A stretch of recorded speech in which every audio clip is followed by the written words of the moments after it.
Apat na bagay lang ang kailangan mo para makapag-start ka sa OBA na kahit hindi ka vlogger, hindi content creator, or even affiliate.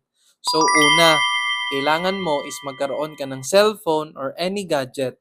Pangalawa, dapat meron kang stable na internet connection dahil lahat ng gagawin natin dito ay purely online. And pangatlo, dapat meron kang free time at least 2 to 3 hours per day.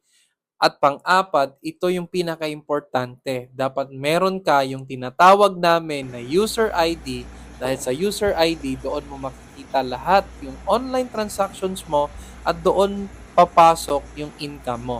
At doon ka rin mag-i-encash at doon din yung magiging personal account mo at ikaw lang mismo yung makaka-access dyan 24/7.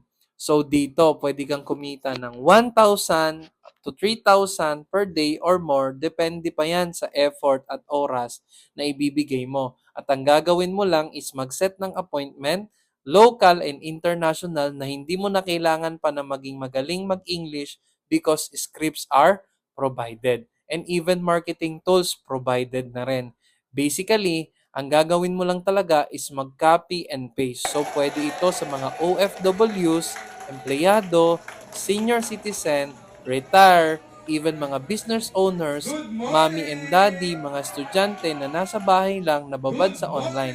At kung hindi ka naman kumikita ay pwedeng-pwede mo itong subukan. Kaya kung interesado ka malaman kung paano, i-like mo lang yung video na ito, i-share mo na din at mag-comment ka dyan ng I want to learn at wag na wag mong kalimutan na i-follow po ako para updated ka sa mga videos ko at ma-priority kita. So paano? See you in my inbox. God bless!